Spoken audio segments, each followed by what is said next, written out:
So I was counting that we have people in the audience here today visiting from over 20 institutions and at least 4 countries.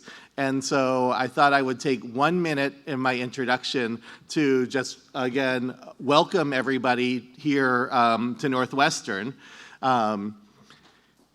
So here you're looking at the beautiful green park-like setting and lake, but you're looking at some more things that are directly related to our conversations today and to the speaker whom I'm about to introduce. We look out over Chicago. Chicago was a city built on innovation. It was the first major city of the industrial age.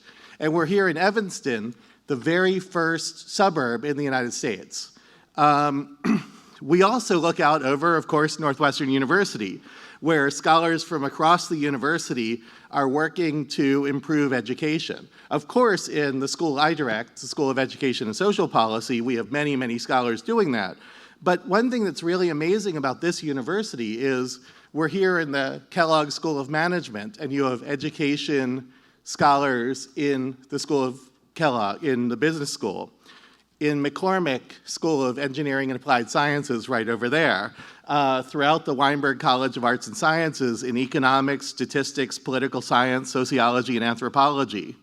In the Beanan School of Music and in the School of Communication, which are in that other beautiful building just down the lake. And then in our Streeterville campus in downtown Chicago as well, in both the Feinberg School of Medicine as well as the Pritzker School of Law.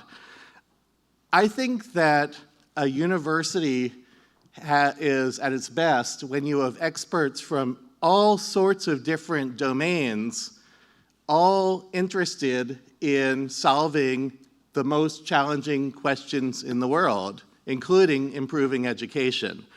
This spirit of innovation that we have here at Northwestern, of finding expertise from a wide range of disciplinary backgrounds to make a difference in education, one individual or one classroom, one organization at a time, of course, is exemplified by our speaker, Wendy Kopp.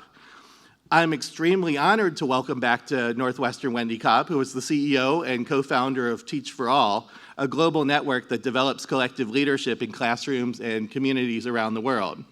Wendy founded Teach for America in 1989 to marshal the energy of her generation against educational inequity in the United States. Today, close to 7,000 Teach for America core members, outstanding recent college graduates and professionals of all academic disciplines, just like what we're describing at Northwestern, are in the midst of 2-year teaching commitments in 53 urban and rural regions. And Teach for America has proven to be an unparalleled source of long-term leadership for expanding opportunity for children. We're proud to say that since Teach for America's founding, more than 800 Northwestern alumni, including a significant percentage of School of Education and Social Policy graduates, have joined this organization. In fact, last year, Northwestern was a top contributor amongst the medium-sized schools, 15 students joining the 2018 core just last year. Wendy, who led Teach for America's growth and development for 24 years, transitioned out of the role of CEO in 2013. Today, she remains an active member for Teach for America's board, a thought leader, and a tireless globetrotter. In a recent op-ed for the Financial Times, Wendy made the case for treating education as a global issue. The solutions, she said, are shareable across borders, and we need to invest in enabling local leaders to learn from one another in education, just as we do in health and in other sectors.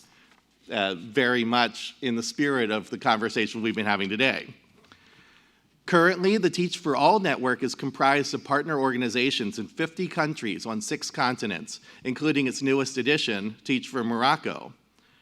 Wendy has been recognized as one of Time Magazine's 100 most influential people and has received numerous honorary degrees and awards for public service. Last month, she shared the lessons she's learned from Teach for America and Teach for All as she delivered the commencement address at University of California at Berkeley. It's a privilege and an honor to introduce Wendy Kopp, who, like the Yidan Prize, is on a mission to create a better world through education. Wendy.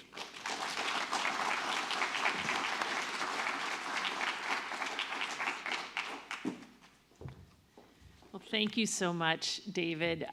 It is a real honor to be here at Northwestern, which, as you just heard, is really one of the biggest contributors of incredible young leaders to Teach for America over the years, with 800 people, as you just heard, who've come from this institution and channeled their energy into teaching in our urban and rural public schools. I just met the incoming 25 of them who are coming in from this year's graduating class, and want to welcome those of you who found your way to the business school to this talk. I'm also really honored to be asked to be part of this Yidan Summit. I think one thing I've seen in this global journey over the last decade is that very few people think about education as a global issue. There's a huge constituency for improving local education and improving education at the national level, but very few people who realize how much more quickly we could all be moving if we thought about it as a global issue where we could be sharing solutions and where our fates are really interconnected. And I think Mr. Yidan is a real pioneer in taking a global approach. So it's just a real honor to be here as a part of this. And then finally, I'm excited to be, I guess, the bridge between a focus on research to a focus on development, which I think is tomorrow's focus. I think one of the conundrums we face in education is that often initiatives that research shows are effective in one context don't prove to be effective when they're scaled across multiple contexts, and we've heard a little bit about that through the course of this day. And I think the lessons we've learned over the 30 years of the Teach for America and Teach for All journeys provide some insight into how to scale progress. So I'm really excited to share more about my journey in this. So this all started, as you've heard, 30 years ago when I was a senior in college at Princeton. Our generation was known as the me generation. Supposedly, we just all wanted to go work on Wall Street.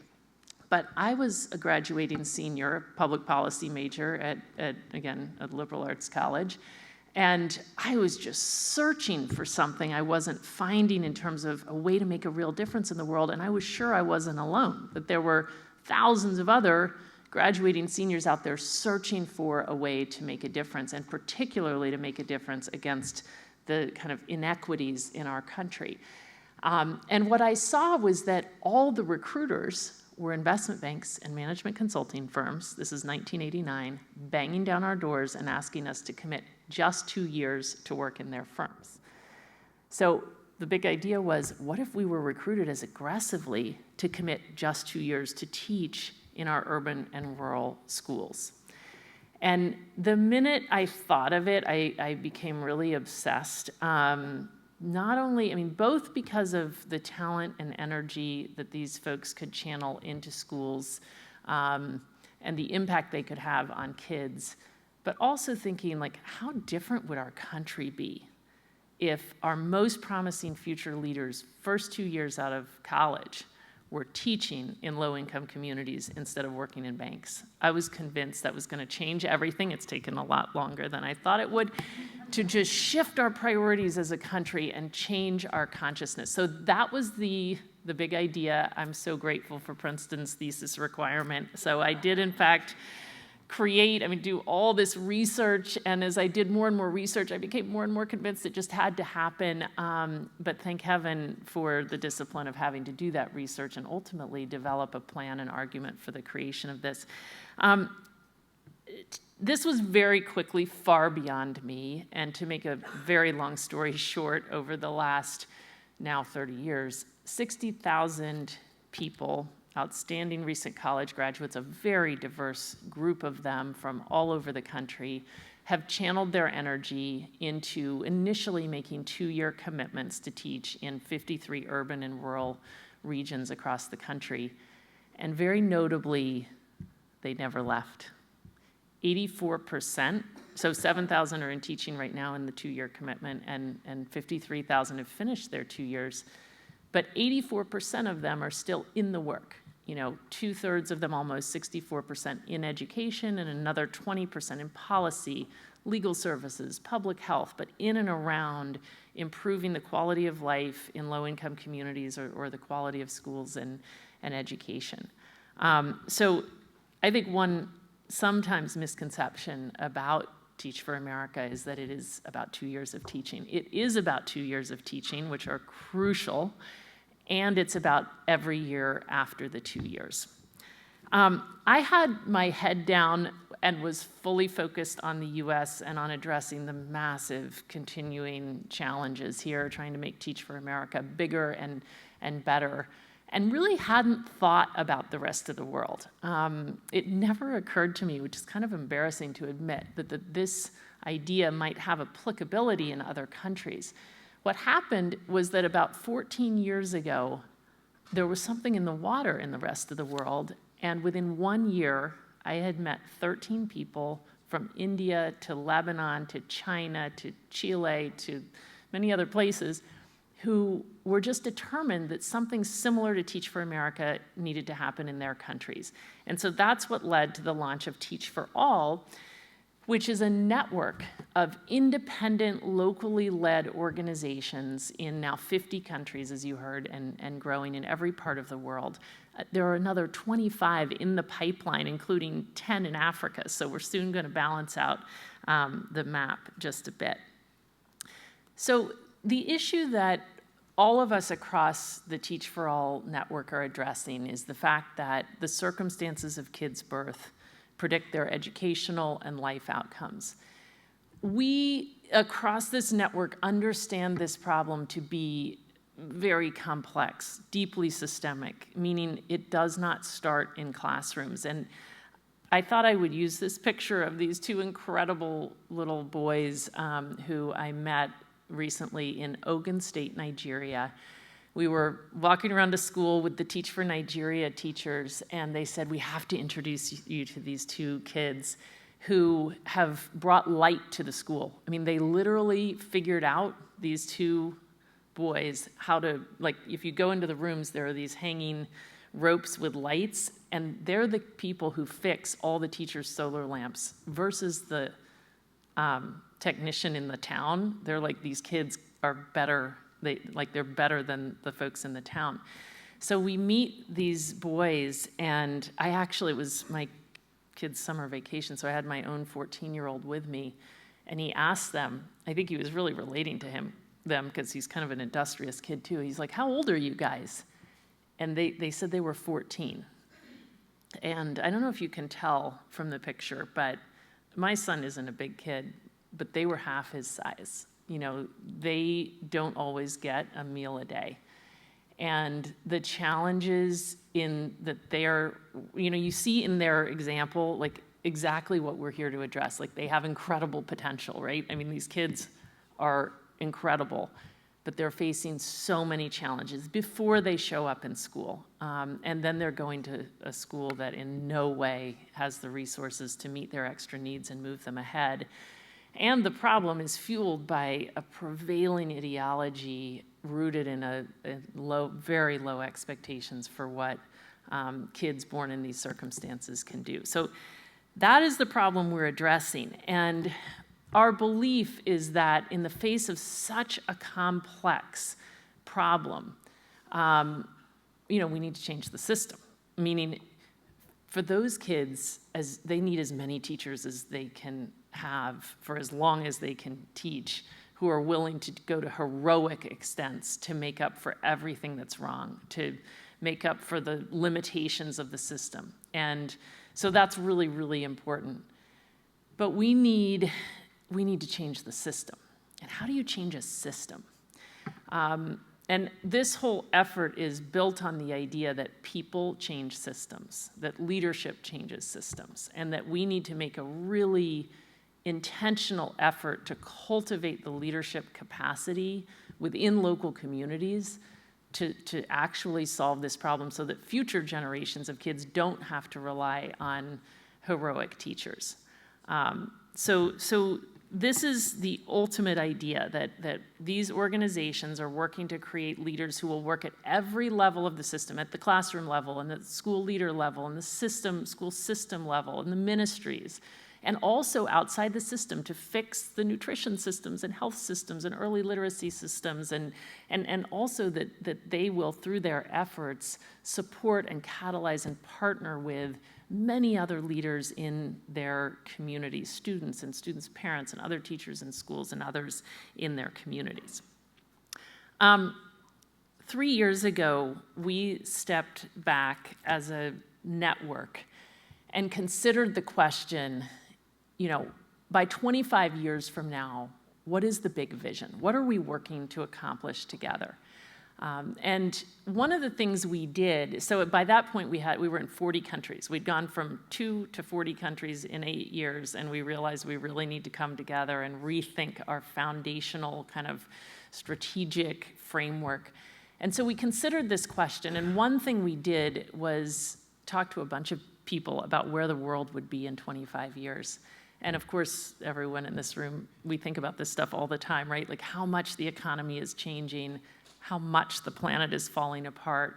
And I think the biggest thing that happened to us in this vision setting process was, I think it just brought into stark relief that if our kids in our classrooms today are not growing as leaders who can shape a better future for themselves, like get on a path to meaningful careers in spite of a changing economy, and for all of us, shape a better future for all of us by gaining the sense of agency and awareness and the skills and collaboration skills and values and such to actually solve increasingly complex problems that face communities and that face our global society, that there's no hope for any of us. And so this process led us to articulate a vision whereby by 25 years from now, we would see whole communities in every part of the world enabling all their kids to have the education and support and opportunity to shape a better future for themselves and all of us.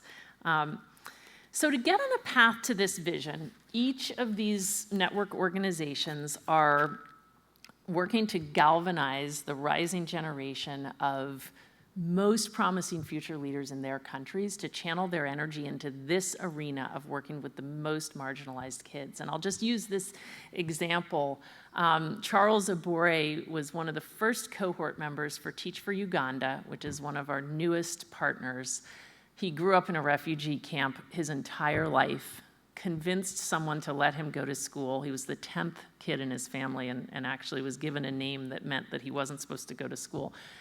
It's an amazing story. He overcomes every odd and goes to a 40,000 student STEM university in Uganda, becomes the student body president, and as of a year and a half ago had offers from everyone, PwC, MTN, the big cell phone company, and he decides he's going to join Teach for Uganda. I'm still amazed when I think about his opportunity costs. But so now he is a year and a half in teaching in this very remote rural village, which does not have, he can't connect, which is his biggest issue with it. But in the year and a half since he's been there working with another Teach for Uganda teacher and the others in the community, one thing he realized is there were more kids outside of school than in school. There were 90 kids coming to school. Now 200 kids come to school every day. Like they did all these community walks and they basically inspired the confidence of the families in sending their kids to school. And now Charles is trying to figure out literally, should I run for parliament? He has incredible political potential. Or should I start a comprehensive community-based organization to meet the comprehensive needs of the kids in this community? And I share that example because it says so much about what we're working to do. Ugandans will solve Uganda's problems. There is no other path. And we need not just one and not just a few, but many of Uganda's most promising future leaders to channel their energy into this arena if we're going to get on a path just addressing challenges as extreme as those in Uganda, where fewer than 20% of fourth graders can read a paragraph in their own language, for example. I mean, the infrastructure is so weak, so we need to build the local leadership capacity. What we've seen is that when many Charleses channel their energy into communities, it really does add up to make a difference. And I'll just share a couple of examples. Teach for India was one of the first launches within the Teach for All network, and they've placed 500 teachers over time in a community known as Pune. And this is actually a slide from a deck they recently walked me through. So it says, we will make Pune a national proof point of what is possible and collectively build and amplify a reimagined education for all of Pune's children. But the story behind this slide is that 8 years ago, I was in Pune in the backyard of someone who was hosting a fundraiser for Teach for India, and a guy got up and said, hi. He introduces himself and says, I just finished my 2-year commitment to Teach for India, and I've just been put in charge of this region.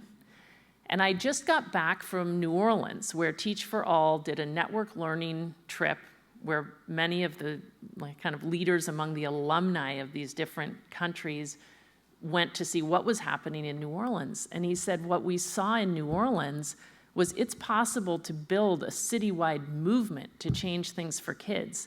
And that's what we're gonna do in Pune. And I remember this moment so vividly because I realized no one at the fundraiser thought it was crazy. I mean, this seemed totally unrealistic. There was no movement. And what's so fascinating is this slide deck talks through, here's what we've done in the last 8 years. And individuals working together among the alumni of Teach for India did a whole bunch of things. One thing they did was convince the government, the local government, to give them 10 school buildings so that they could start 10 English medium high schools. The English medium system stopped in 7th grade. And so there was nowhere for the kids to go, and so they just dropped out of school.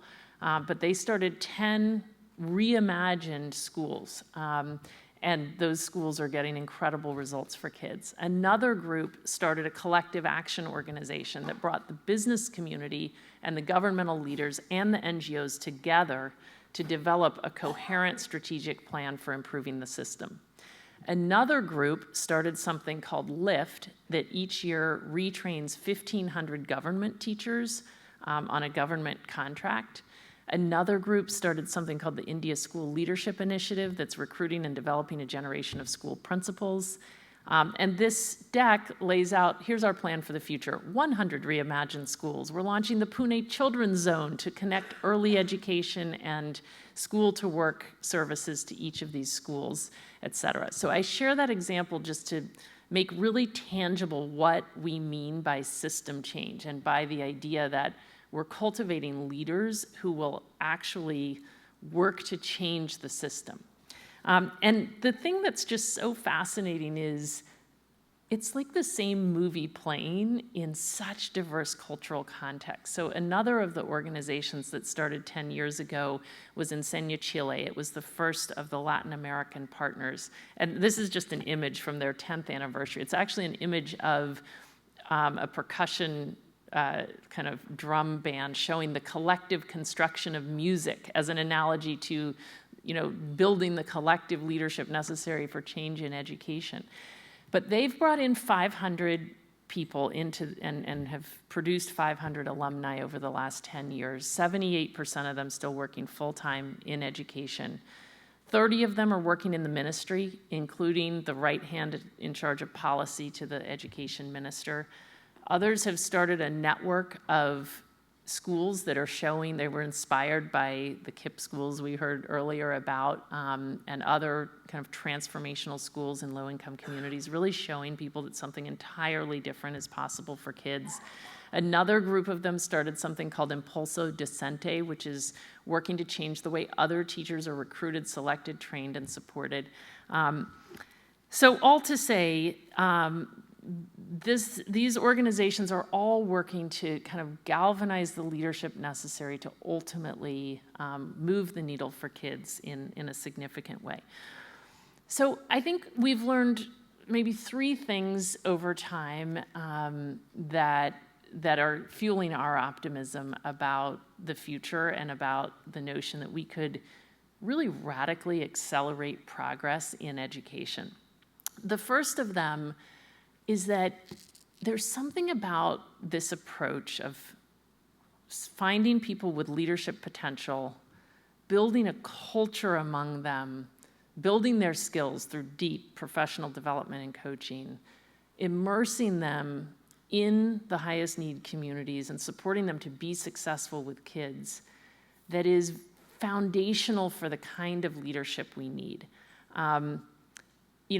There's research on this, and I will say, even this past week, I spent some time with Cecilia Moe, who's a professor of political science at Berkeley, who's done a number of studies, not only about these organizations, but she's spent her life trying to find interventions that build civic engagement, that increase empathy, and that reduce bias, because her view is those things are the biggest issues. If we could get folks to overcome their bias, then we would act on evidence. And she said that she's been in this field for some time, and it's actually very hard to find interventions that impact those things. And what she was articulating to me was that they've found these organizations, they've done 5 studies across 5 countries, and they've found really significant impacts on those dimensions. So first of all, as we've discussed, these organizations really do change the career trajectories of the folks who sign up for them, and you can see in the bottom bullet point that the study on Teach for India showed that these folks were 50% more likely to work with low-income communities than the people who were right on the admissions line, who looked just the same but didn't do Teach for India. We also see, going back up to the top, really significant impacts on people's sense of possibility around the potential of their kids and the potential of their families. She explained to me that the difference in people who choose to do Teach for America versus those who don't in skin color bias is greater than the difference in the general population between white and Hispanic folks, which is a really significant impact. And you can see in the Enseña Chile study that folks go from thinking that the challenges are technical, like things like we need more funding, we need to reduce class size, to an understanding of how adaptive the nature of the change that we need is. So what the research shows is what I hear when I go around the world, and I have such a privilege to be able to meet with groups of these alumni everywhere from Dallas to Dhaka, Bangladesh, to the next place, to Denmark. Literally those 3 places I've had meetings with the alumni of these organizations, and I always ask one question, which is what was the most striking thing you learned during your 2 years? And what's so fascinating is that no matter where I am, their answers fall into 2 buckets. One is, I gained such a sense of possibility in the potential of my kids and the solvability of the problem. And the other is, I learned so much about the complexity and the magnitude of the challenge. And when you think about the kind of leaders we need people who are rooted in the full complexity of the issues, who are under no illusion that one silver bullet is going to solve something this complex. We're not going to give kids a laptop and solve this problem, which some people still think we might be able to do. And at the same time, they do gain the kind of sense of possibility that we need in leaders who will go out and affect the kind of transformational change we need. The second thing we've seen is that leadership seems to be the core of the solution. And before I share what I view as evidence of this, I will say we had a really wonderful lunch today with a number of the incredible people here at Northwestern who do research and build evidence about the need for more research on what actually drives system change. So what I'm going to share is observations that I think add up to enough patterns that they should lead us to do some rigorous research. So let's start with Chicago. I'm not going to tell you all the stories of these communities, but the headline is, what I've seen over 20 to 30 years of placing folks in communities in this country is the needle moving for kids in an aggregate sense in a really significant way. So I could have put even more on this map, but in these places, for sure, I can tell you, graduation rates have grown 20 to 30, in some cases slightly more percentage points in the last, say, 10 to 20 to 30 years. Proficiency levels have grown using the best tests we have, NAEP, like the National Assessment of Educational Progress, the state proficiency exams. Enrollment levels in many cases have increased.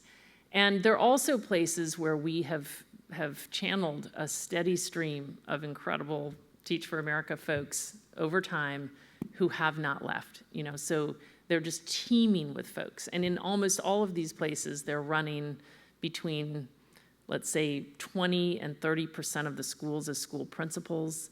They're all over the districts in district leadership roles. They're running many of the NGOs, and hundreds of them are teaching. So it's seen that pattern, like interesting, because there are many communities in this country where the needle has not moved for kids in an aggregate sense in the last 20 or 30 years. That's why we have the aggregate results that we have. And people say, well, we aren't really. I mean, we are moving the needle for kids. It's just not in the significant way that's happening in many of these in these communities.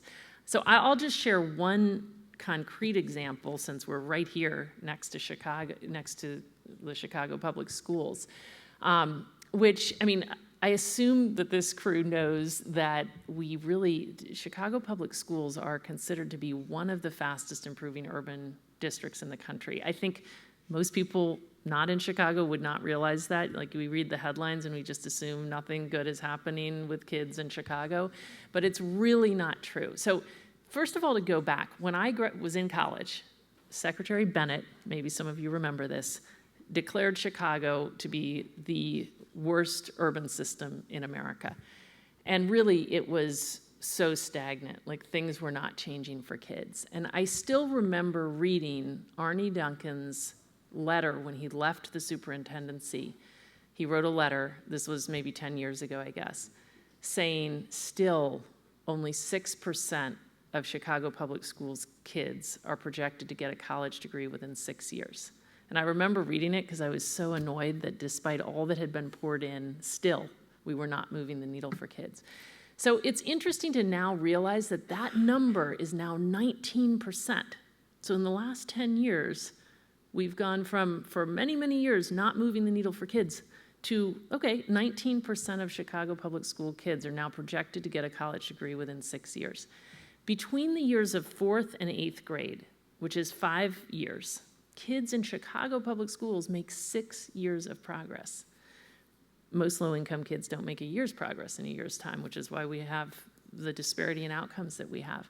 So this is really significant progress in the third largest school system in the country. And there are many, many things that have gone into this. Let me be clear. I mean, far beyond Teach for America. I mean, many. This is an evidence of just, a tremendous level of community energy to change things for kids. It's also true that if you took all the Teach for America people out, you would take away a lot of that energy. 1,000 teachers who move their kids forward a year and a half worth of progress in a year's time. That's what the data shows. 260 school leaders, including 80 school principals. There are school leaders in 1 out of every 6 buildings. And the schools they're running are outperforming the other schools. They're running many of the significant change efforts outside of schools. The Chicago Public Education Fund, which has made a huge difference in bringing the philanthropists and the governmental folks together in a real partnership to take a disciplined approach to moving things forward for kids. Social entrepreneurs like Jeff Nelson, who started One Goal, which is working only with kids in the traditional Chicago public schools, high schools, who are between the 25th and the 75th percentile, matching them to colleges and getting 80+% college retention. I mean, this is, on a significant scale. I'm only beginning to describe the impact that they've had.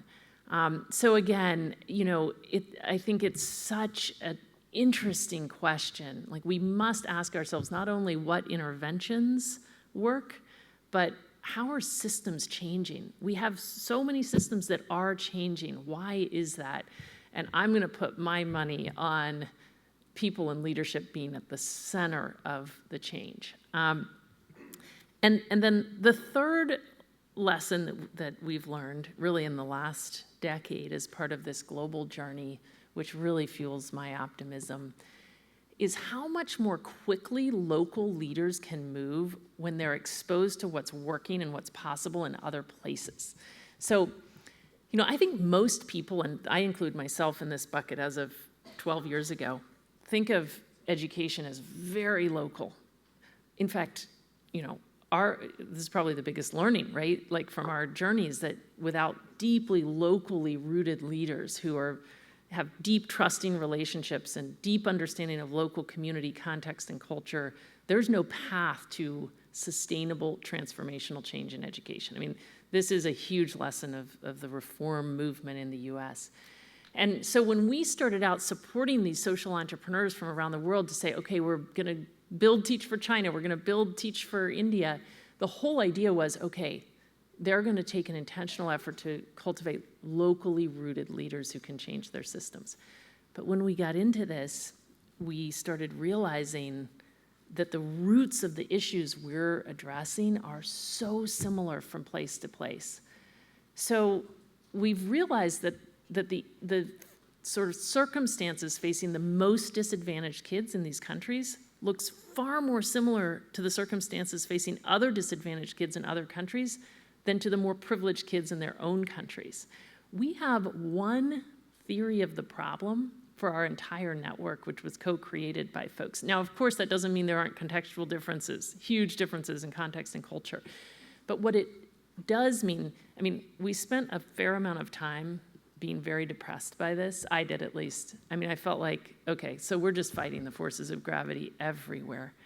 Really, even the politics are really similar. Everything seems so similar. It can get really overwhelming until we realize, wait, there's a silver lining. It means we could all be learning from each other. The solutions are shareable.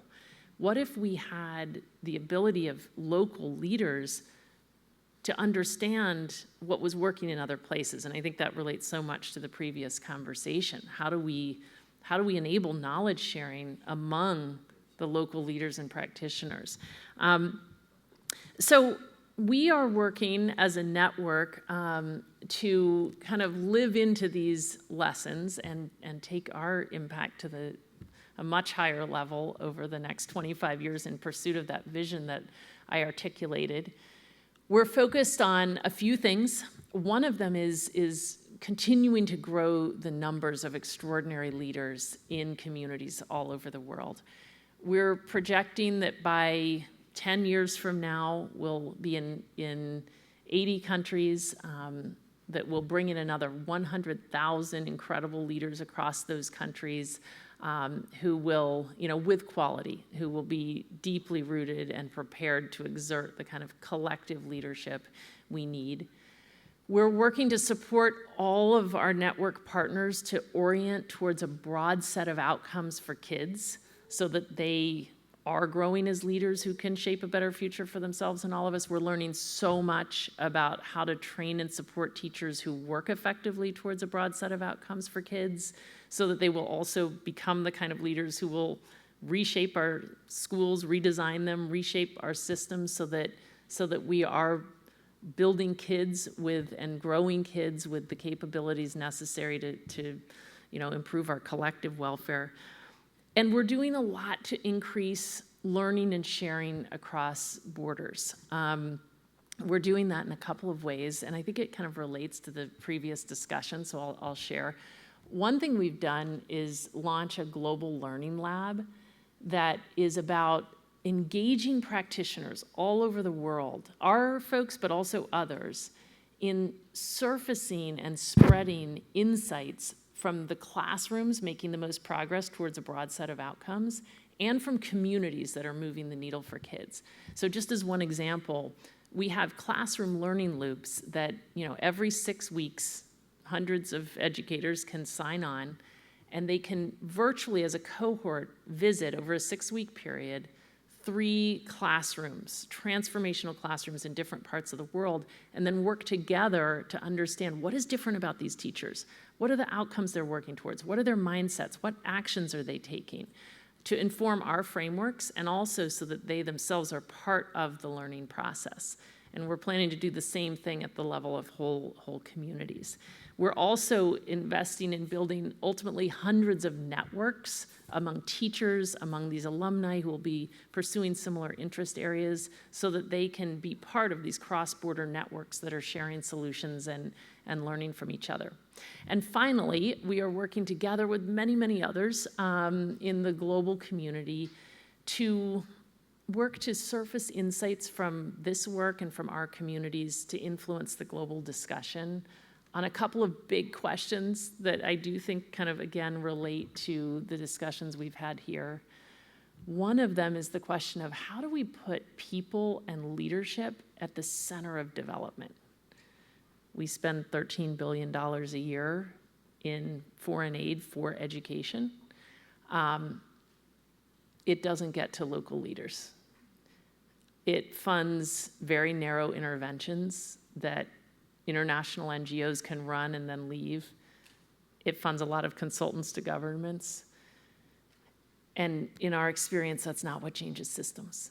So how do we figure out how to get many more of those resources to fuel the local leadership capacity necessary to see real system change? And then the second big question we're focused on is how do we increase investment, just per this earlier discussion, in a global knowledge sharing infrastructure, in the networks, the capacity building efforts, the global public goods necessary to enable local leaders to learn from each other so that we can, we believe, radically accelerate progress in education. So I'll just close by saying, I'm so grateful that I somehow found my way to this work 30 years ago. I hope I have another 30 years, because it seems like by 30 years from now, we can really be moving the needle in a significant way for kids all around the world. And I just, just as a marker, my senior year in college, and maybe some of you will remember this, the hit movie, or one of them, was Stand and Deliver. It's just, I think this is so striking, because this movie made a hero of Jaime Escalante, who was a calculus teacher in East Los Angeles, who had coached his kids to pass the advanced placement calculus exam. And it was a true story. ETS did not believe the test results and made the kids retake the test, and of course they passed again. Did we send researchers out there? Nope. We did not. We sent Hollywood. We're going to make a hero out of this man who is clearly just an outlier. So that's the marker to me. We didn't even think it was replicable. And what I've been able to see over the last 30 years, I mean, first of all, we started realizing, in fact, researchers did ultimately go find out what Jaime Escalante did. We started seeing the same patterns in our most exceptional teachers. We started realizing there are classrooms all over. Then there became this propagation of hundreds of schools across this country and other countries showing not only can we do what he did at a classroom level, we can do it at a whole school level.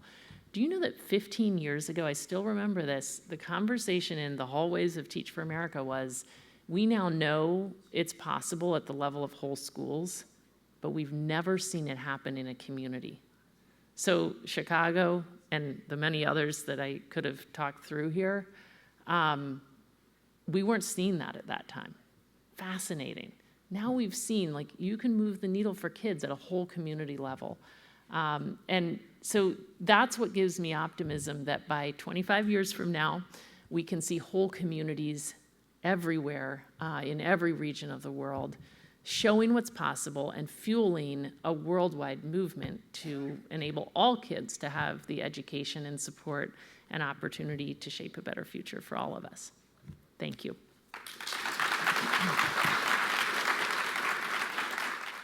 Questions, thoughts? I mean, I'd love to have an open discussion. I know there are so many questions about this work of ours, so feel free to bring your biggest, most critical questions.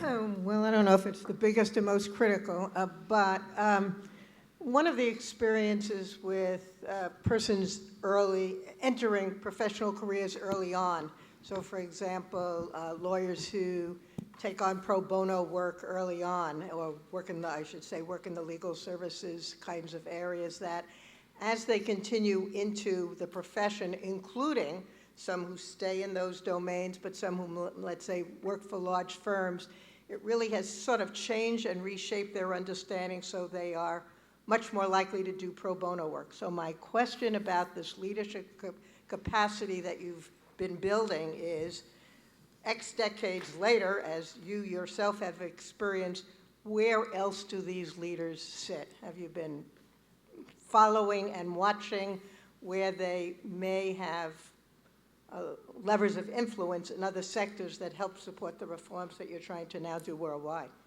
So what's interesting is when we first started, and I remember for my first book, I was interviewing a lot of the Teach for America alumni from the first decade, and I still remember what one of them said. He started saying, you know, when we started, we thought we would teach for 2 years, and then we would go to health, to economic development, to all these different things.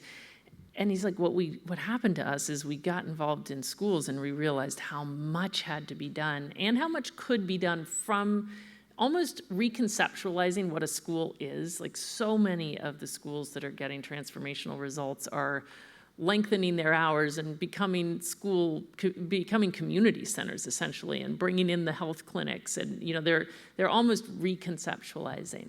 But we do ask ourselves, like, do more people need to leave? Because it really is a systemic issue. And clearly, a number of them have gone into public health. A number of them have, you know, there's an incredible example in the UK of one of the alumni of Teach First who created something called Frontline, which now recruits 500 people a year to be social services workers and leaders. And I mean, they're now a huge percentage of the social service workforce in the UK. It's fascinating. And now, you know, they're doing a number of other things like that. So there is a lot, but there probably needs to be more. In Teach for America, one of the key features of recruiting has been the initial 2-year commitment, right? That's been appealing to students coming out of college. I'll do this, like you said, and then they get more invested. In Teach for All, has it been the same thing, or have people come with, you know, the idea that this is going to be a longer commitment from the start? It is the same thing, and it is a huge key to this. I mean, what you'll hear all around the world is in my country, and everyone thinks they're unique, there is so much pressure around kids getting on a path to their careers. So the 2-year commitment is such an enabler. Again, it really does not correlate to what happens in the end. Don't tell anyone that, but at least who's an undergrad. But that's the challenge, right? Because we too think this is a long game. And this is we're not going to solve this problem in 2 years. We need every year. But we can't tell people that. And of course, any undergrads, you're free to make your own choices, and we really do need enlightened business leaders who understand these issues and will, you know, help support the cause. So, one really important part of education now is early childhood, beginning really early. yeah. Does Teach for America or Teach for All deal with that age range and the very special problems that that arise? You know, a number of people probably 15 years ago made a huge and successful push to get Teach for America to start an early education core. So there are now several hundred people each year working with 3- and 4-year-olds in both school-based and community-based centers. And we've seen the same phenomenon, I must say. Those people have gone on to be an incredible leadership force in early ed. The early ed program, Universal Pre-K for All in New York, was led by a bunch of Teach for America alumni, and there are many, many other examples of that. We're starting to see network partners across Teach for All do that, and Singapore, Mexico has started a really significant early ed program with the Lego Foundation's support. The Austrian program just did it. I mean, they're starting to get into that, but everywhere it's kind of a different system, so it's a lift. Over here. I have a question in thinking about the Teach for All and comparing it to the Teach for America. In the African countries and others, the homogeneous nature, racial makeup of people, I'm curious how that plays out in the United States, where oftentimes the Teach for America teachers are racially different than students there. So have we learned anything about how we can have more localized strategies of increasing the racial representation of teachers here? You know, Teach for America has for many, many years made a huge effort to ensure that the Corps is increasingly representative of the kids and communities we're working in. More than half of the incoming Teach for America Corps members are people of color. 43% have Pell Grants. 34% are the first in their families to get a college degree. So it's more than 60% of them share the background of their students on some dimension, economic or racial. At the same time, each and every one of these Corps members is crossing some sort of line of difference, and I think what we've learned is that they all need to go through quite a significant, we put a lot of energy into helping them understand the histories and cultures and contexts in which they'll be working, to understand their own identities, the dynamics of power and privilege, bias, et cetera. So, I mean, there's just I think that's just so fundamental to this work. I will say that one of the biggest, undertakings in the global work is to help people in other countries recognize that there's inequity everywhere. And I mean, I think it's very clear in this country, and it's not always clear in countries where there is racial homogeneity. And so helping all of these organizations go through the learning journey of thinking about, like, who are the most marginalized folks in this country, and how do we ensure that the people in our communities are leading and guiding the work. So it's really a journey that needs to and is going on everywhere. Of course, many of the most elite, most educated Nigerians are doing Teach for Nigeria, but how do we think about how to ensure that the folks in our communities are also doing Teach for Nigeria? Hi. You started out your talk with that picture of your senior thesis and talking about the role that recruiting plays on campus at elite institutions and providing that structured pathway to whatever's going to happen after college. And one of the things that's so amazing about Teach for America is it provides that structured path for a social purpose. But I'm curious either about your own reflections or about the leaders that you've worked with, because you didn't take that structured path, clearly, and I'm just wondering where the moment was when you had this great idea. It seems like a good idea, but you didn't just put it on the shelf as a senior thesis. You actually went and did it. That's a huge risk, and I'm just wondering what advice you would have for prospective social entrepreneurs who are wondering, whether they should take that risk. Yeah. One thing, I don't know. This was such a, I don't know. There's so much that, even to me, this story kind of seems surreal, I have to say. I just became so obsessed with this idea, and that's what led me to do it. I was just like, this has to happen. I spent 2 months of my senior thesis research process trying to figure out who is starting this. Like, someone must be working to start this, because it's so clear. Like, the mood on campuses, I was really right. I was not alone. People were just dying to do something like this.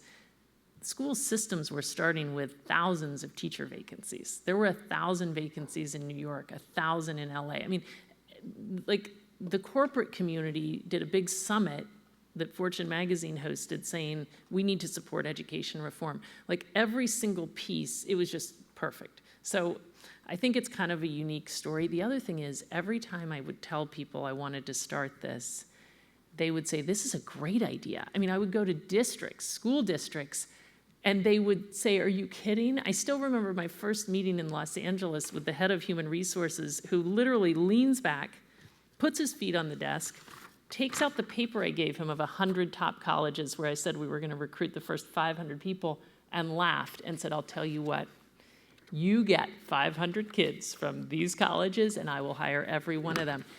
Meaning, the educators, everyone, this is a great idea. College students will never do it. So that was their thing. And that was the one thing I had any reason to think that they might be wrong about. Like, I was a college student. I could tell them college students want to do this. So when I meet social entrepreneurs, honestly, what I really think is that there's almost too much. I hate to say that, though, because sometimes things should be launched that are new. But I feel like people need to get into the arena, you know, like get proximate to the actual issues and only create something new if there's a true void. Sometimes it's more impactful to work for the thing already addressing the issues. And I truly feel like I am missing something because I didn't teach. Like, to be in education without the experience of having myself worked with kids and families, like, there's something different that Teach for America alumni have that I don't have. A level of unshakable conviction, a level of credibility, a level of insight. I can listen to them all day long and sort of try to, you know, gain some insight, but it's not the same thing. And so I think we should be telling our rising generation, gain proximity. And, you know, don't think, sorry, I mean, I don't know who's watching this. We have consulting firms. I mean, everyone's marketing themselves as the way to make a difference, make an impact, work for X. Like, we're not going to change the world from skyscrapers, really. We might, but we don't want that. We need to change the world. We need the people in communities who gain proximity to work with communities to identify the solution. So I fear that we're moving back in the wrong direction a bit. Like, it's never been harder to recruit Teach for America Corps members, ever. Not in the last 10 years. It's harder than ever. So we got to think about that. I'm Sarah Shapiro. I'm actually a 2012 TFA Corps member and a student here at Kellogg. Thank you so much for being here.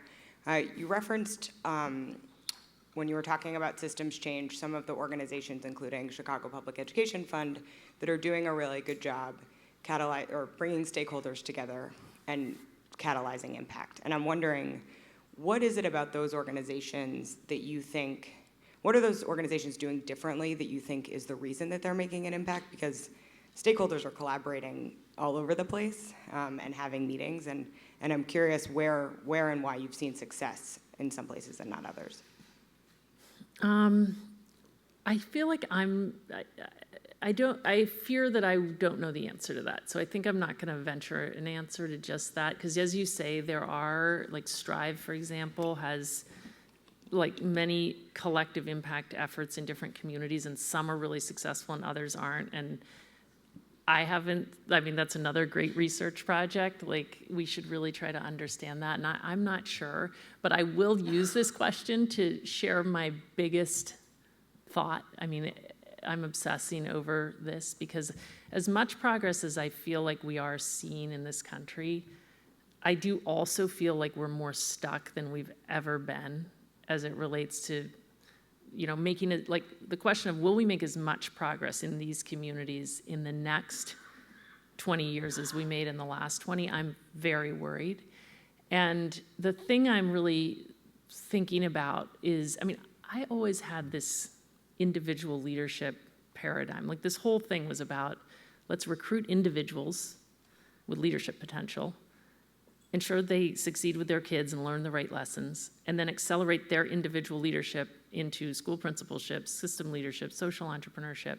And that's going to all add up and move the needle for kids. And it's gotten us a certain distance, but not what we have now in communities is warring factions.